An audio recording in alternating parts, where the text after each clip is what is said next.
Hello everyone, today we're working on these trolleys. It says 3rd Avenue Rail System, and these are made by Model Power, and although they look really neat, they don't run very good. I don't suggest you buy that. You should buy something like this, which is made by Kato for their pocket line. So this will run very smoothly and they will run forever. So I got these in a lot for non-running engines. This one's missing a wheel. So let's see if I can get them to run. That's going to be our mission for the day. So let's dig in. I've never had one of these before, obviously, because I didn't have too much faith in it. But these were very cheap. They came in a lot with a bunch of other engines. So let's see if I can get, hey, they got a light. That is alright. Let's see if I can get it to run. What I'm going to do is I'm going to take apart all the wheels. And then when I'm left with just the motor, then I will try just the motor on its own. The motors are pretty good. If the motor fails, then we'll see about the rest. These, they are soldered in, so I have to be careful what I'm doing here. A couple more screws on the top here, which I'm going to try and work on. Take note, when I take engines apart, I'll put the screw in an order that I remove them, so I can go back later on and find them again. Put them in the order that I found them. Wow, that is a powerful magnet.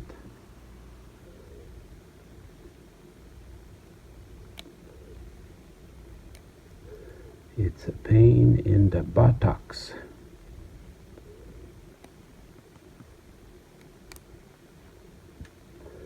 And then this front one, let's just see what happens with that. Oh, it's tight. Maybe they used Loctite or something like that. I've seen manufacturers in that time do it. They use red Loctite. There's a little trailer pin that fell off. I'm not sure I'm going to be reusing that. Okay, then I got the metal part to go out. And that is your main gears, as they say. They don't seem to be too ugly, these gears. So we'll see about that. I'm just going to put that aside for now, so I can take a look at my motor. And there's very flimsy connection pins here.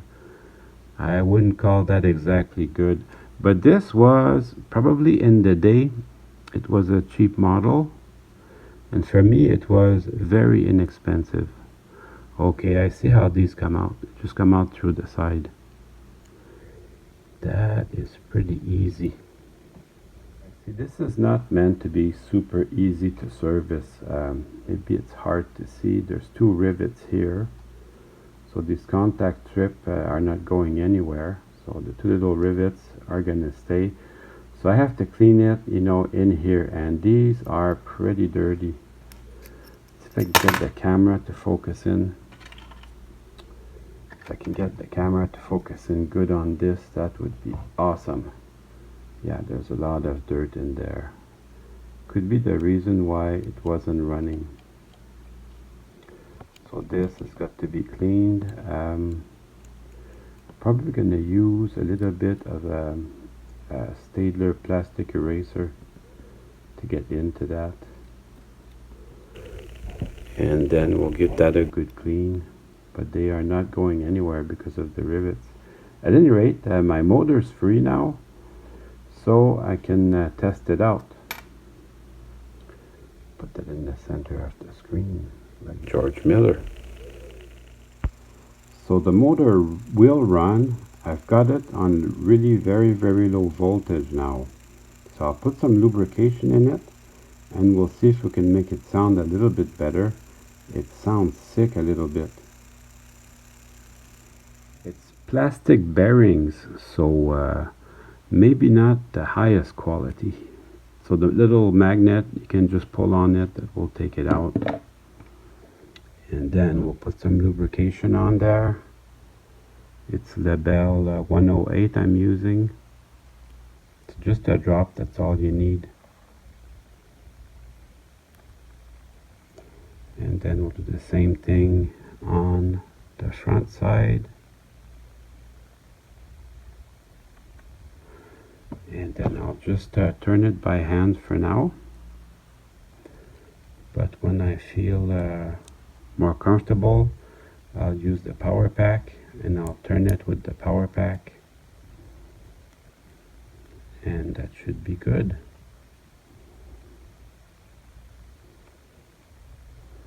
So I'll just run it with the power pack for a little bit.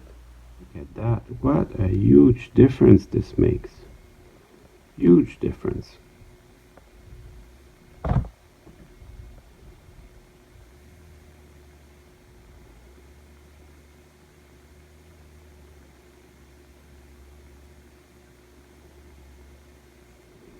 Whew.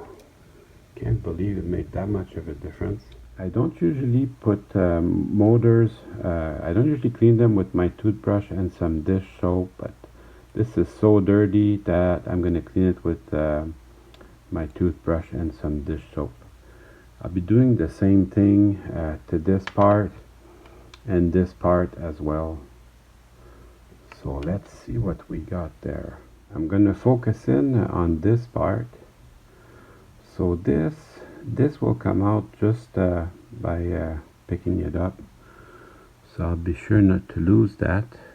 And I think these two wheels, if I just pull on them very gently, they should just come out. But I do not want to break that little shaft there. Perfect. There's a little donut back there.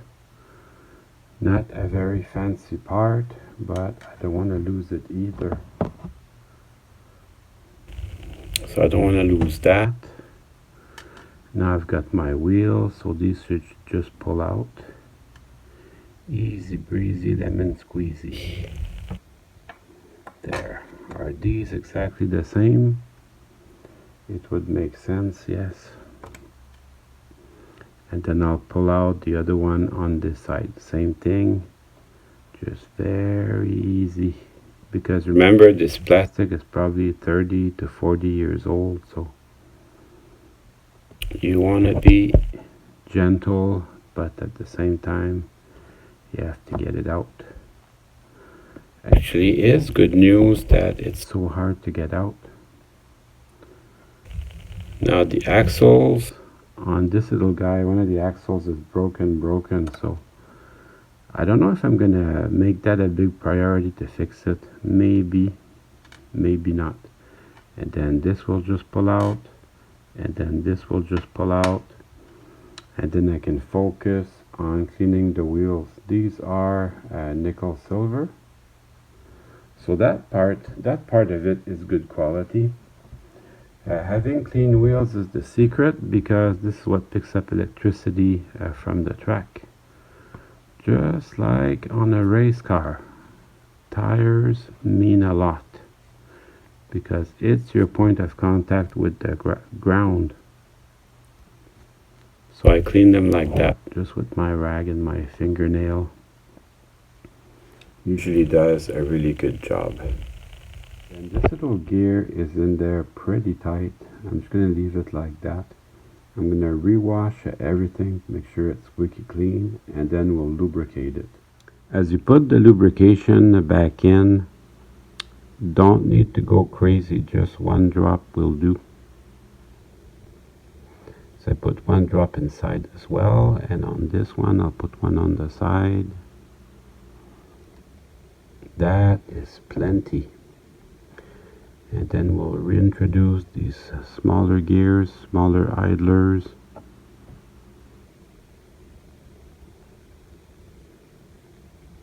And as I put them in, I spin them around.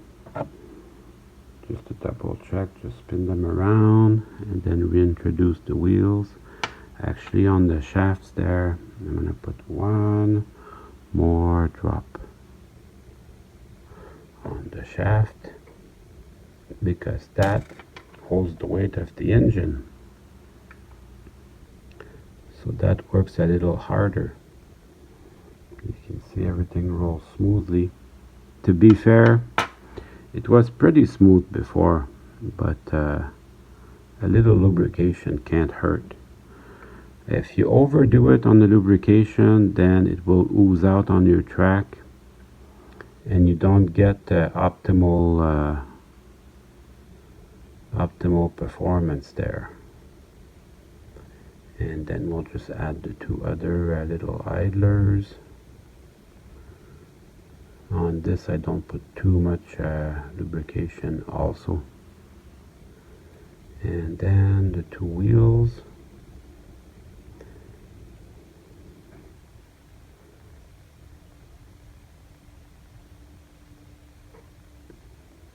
And now I can put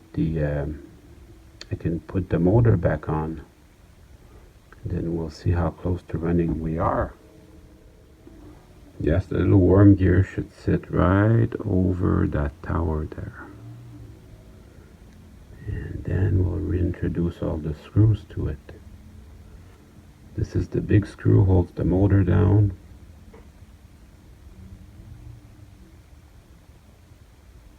So we'll start with that one. I have to line up the motor. Yeah, cut right up. Actually, that looks very good. And then this one, I should also use that one. There's a silver screw and a brass screw. So the brass screw goes with the light.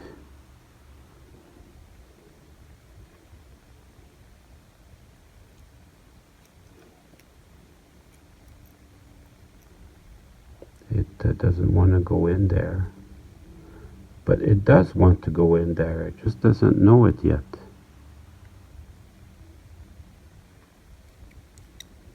There, I just helped it to do what it was meant to do.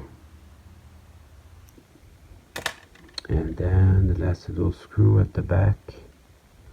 Well, that helps hold the trailer connection. I'm not sure I'm going to use that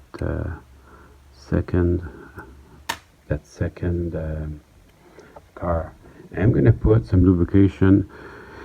They say you should use grease for that, but I prefer the lighter oil. That's just me, I guess. With the lighter oil, it has less friction, although it's very minimal, but I feel they run just a little bit faster. Maybe it's like a placebo, it's all in my head, but anyways, that's how I feel about it. The motor is pretty weak, but it's gonna run. Let's go try it on the track. Here comes the moment of truth.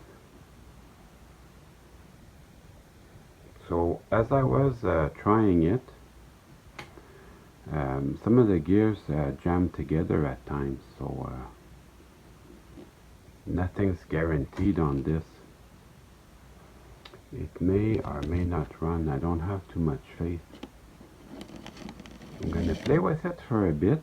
Did you hear that? The gears jammed together. So when that happens, there isn't a lot you can do. I didn't have a lot of hopes for this. I'm gonna play with it like that for a little bit just to see what happens.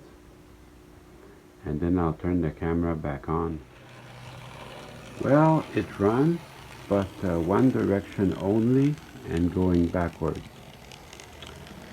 I'm gonna tell you, you don't necessarily want to buy this. It's very poor quality. So it's gonna run, but not great.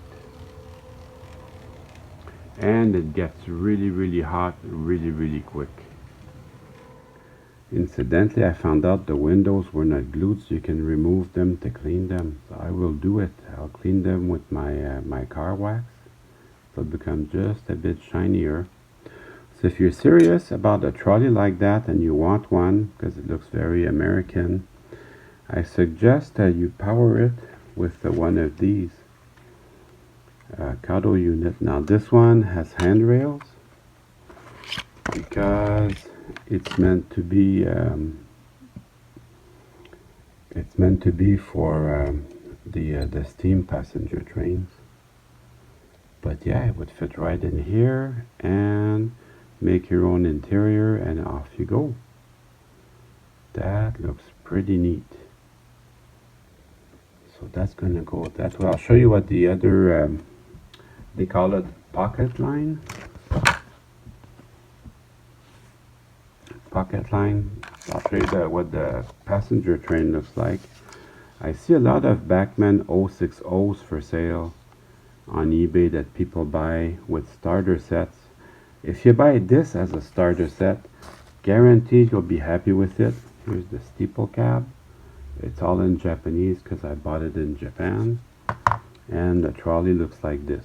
The previous owner added figures to it, but this is the trolley. This is the non-powered one. I'm also working on this powered one just to clean it, but basically simple as that. Yes, we'll put that together and let's go run some trains. And now it's time to run some trains.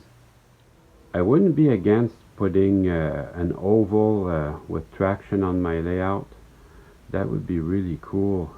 Sitting next to the trolley is my RSD 15 with Paragon 4 and Rolling Thunder. It is a monster.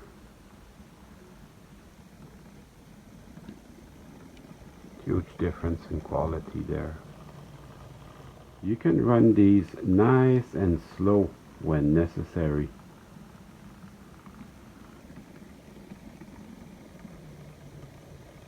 Sent to the Paragon 4 with Rolling Thunder.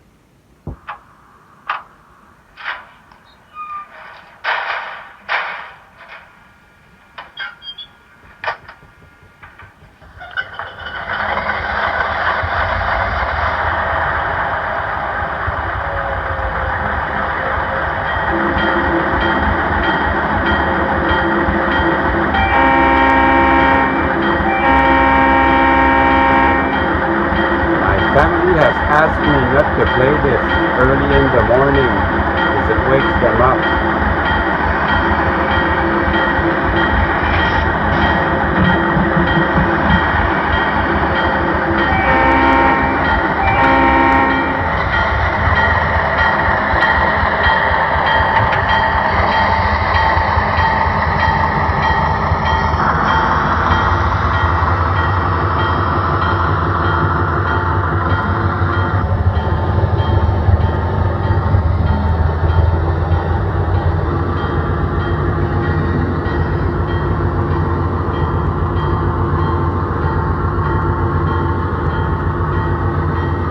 I hope you enjoyed the video. I certainly had fun making it for you.